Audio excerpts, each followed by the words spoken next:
بسم اللہ الرحمن الرحیم۔ السلام علیکم پیارے طلبات، آپ کو نئے سال، نئی تعلیمی سال، نئی جماعت اور اس کی نئی جماعت کے پہلے سبق میں خوش آمدید کہتی ہوں۔ امید کرتی ہوں کہ آج کا سبق آپ کے لیے فائدہ مند ہوگا اور آپ کے لیے ایک نیا تعلیمی آغاز ہوگا۔ آج کا عنوان ہے تفہیم عبارت۔ تفہیم عبارت میں ایک لکھی ہوئی تحریر کی تفہیم کرنا، یعنی کہ اس کا مفہوم جاننے کی کوشش کرنا۔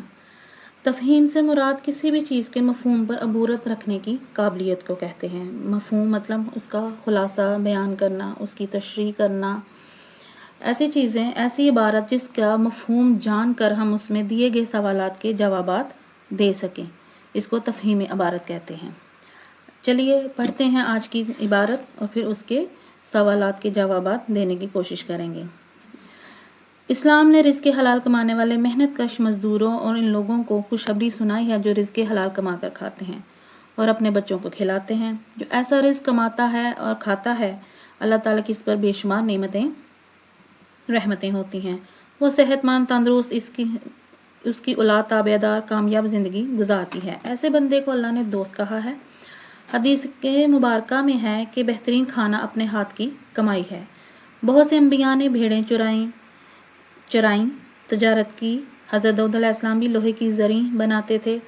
زریں میں لوہے کی زنجیریں بناتے تھے۔ وہ لوہا ان کے ہاتھ میں نرم یعنی موم کی طرح ہو جاتا تھا، جیسے چاہتے ویسے موڑ دیتے تھے۔ حضرت عیسیٰ علیہ السلام بچپن میں ایک رنگریز کے پاس رہے۔ خود ہمارے پیارے آقا حضرت محمد صلی اللہ علیہ وآلہ وسلم خاتم النبیین صلی اللہ علیہ وآلہ وصحبہ وسلم نے بھی بھیڑیں چرائیں اور تجارت بھی فرمائی۔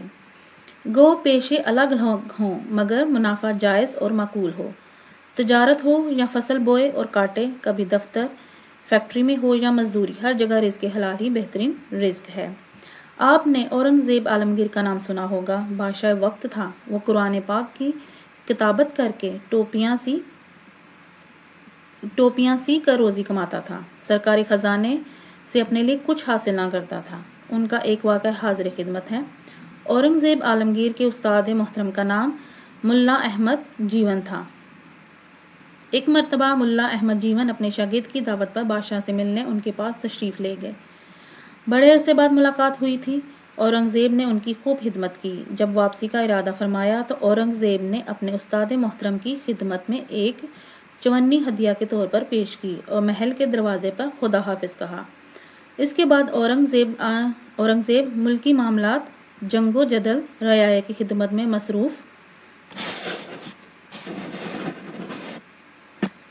ہو گیا۔ یوں 14 برس کا عرصہ بیت گیا۔ ایک دن ایک آدمی نے اورنگزیب کو بتایا کہ بادشاہ سلامت، اب آپ کے استاد محترم ملا احمد جیون بہت بڑے زمیندار بن گئے، اب بڑی سی حویلی میں رہتے ہیں، شاہانہ انداز ہے، نوکر چاکر ہیں، سفر کے لیے بہترین گھوڑے ہیں اور ملا اب پہلے والے ملا نہیں رہے۔ اورنگزیب نے اپنا ایک ایلچی، ملا احمد ایلچی میں ایک پیغام رساں جو ہے، ملا احمد جیون کے پاس بھیجا اور ملاقات کی خواہش ظاہر کی۔ ملا تشریف لائے، نہایت سادہ لباس، مزاج میں عاجزی، لگتا نہیں تھا کہ وہ اتنے بڑے زمیندار ہیں۔ اورنگزیب نے ان کی خوب خدمت کی اور ان سے کچھ نہ پوچھا جو اکثر لوگوں نے بتایا تھا کہ اتنے بڑے زمیندار ہو گئے ہیں۔ ایک دن باتوں باتوں میں ملا جیون نے کہا، اورنگزیب تمہاری اس چونی میں بہت برکت تھی۔ میں نے اس چونی سے کپاس کا بیج لیا جسے بنولا کہتے ہیں۔ اس سے کپاس کاشت کی، اللہ نے اتنی برکت دی کہ بیان سے باہر۔ چند سالوں میں اللہ تعالیٰ نے بہت کچھ دیا، بہت کرم کیا۔ اس پر اورنگزیب نے عرض کی، استاد محترم، وہ چونی رزق حلال سے کمائی تھی۔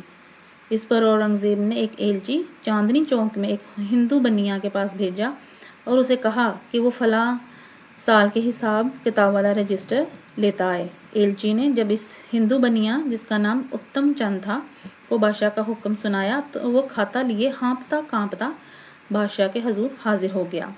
اورنگزیب نے کہا کہ وہ فلاں سال کے فلاں مہینے اور فلاں دن کا کھاتا دیکھے اور حساب کتاب کا بتائے۔ اس پر اتم چند کو کچھ حوصلہ ہوا، اس نے کھاتا کھولا اور درج تفصیل بتانے لگا۔ ملا احمد جیون اور بادشاہ اس کی تفصیل سننے لگے۔ ایک جگہ پر آ کر اتم چند خاموش ہو گیا۔ کیا ہوا؟ بادشاہ سلامت: ایک چونی کسی کو مزدوری میں دی مگر مزدور کا نام نہیں پوچھ سکا. اگر اجازت ہو تو کچھ تفصیل یاد ہے وہ عرض کروں؟ بادشاہ نے اجازت دی. اس پر اتم چند نے کہا: بادشاہ سلامت، اس رات موسلا دھار بارش ہوئی، میرے گھر میں پانی بھر گیا، میرے کمرے کی چھت ٹپکنے لگی تھی، میں بہت پریشان ہوا. اسی پریشانی میں باہر نکلا ایک آدمی لالٹین پکڑے نظر آیا. میں نے اس سے پوچھا: بھائی مزدوری کرو گے؟ اس نے کہا: ہاں کر لوں گا. میں نے اس سے مل کر کمرے کا سامان نکالا، چھت پر مٹی ڈالی اور پھر سامان واپس رکھا. اس کام میں 4-5 گھنٹے لگ گئے. اتنی دیر میں صبح کی اذان ہونے لگی. اس پر اس مزدور نے کہا: سیٹھ صاحب، آپ کا کام ہو گیا، مجھے اجازت دیں.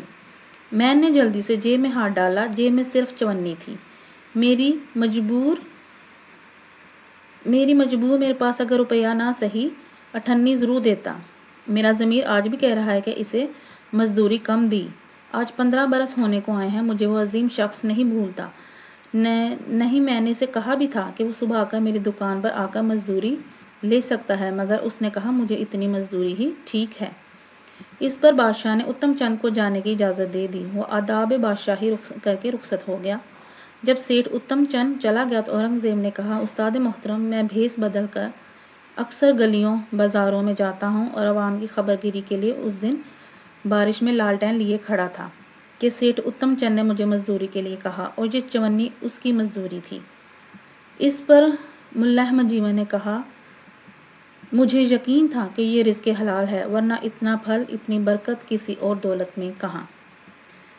جی پیارے طلباء و طالبات، اس کہانی کو پڑھنے کے بعد ہم اس کی تفہیم سے ان سوالات کے جوابات نکالنے کی کوشش کریں گے. اسلام میں رزق حلال کمانے کی کیا اہمیت ہے؟ مختلف انبیاء کرام علیہ السلام کن پیشوں سے وابستہ تھے؟ آپ کے خیال میں اورنگزیب نے ہندو بنیے سے زیادہ مزدوری کا مطالبہ کیوں نہیں کیا؟ مندرجہ بالا عبارت کا مرکزی خیال لکھیے. اورنگزیب کے کردار کی اہم خصوصیات بیان کیجیے. عبارت کا مناسب عنوان تجویز کیجیے. پیارے طلباء و طالبات، اب اس عبارت کو پڑھ کر ان سوالات کے جوابات آپ اپنے الفاظ میں لکھیں گے.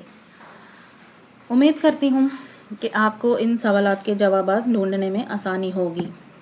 یہ ورک شیٹ آپ کو آپ کے ریسورس پیک میں مہیا کی جائے گی. برائے کرم جیسے ہی آپ کو یہ ورک شیٹ ملے آپ اس عبارت کو پڑھیے، اس کی تفہیم جانیے، اس کو بار بار پڑھیے اور ان کے سوالات کے جوابات نکال کر خود اپنے الفاظ میں لکھیے. اپنا بہت سا خیال رکھیے گا. اللہ حافظ.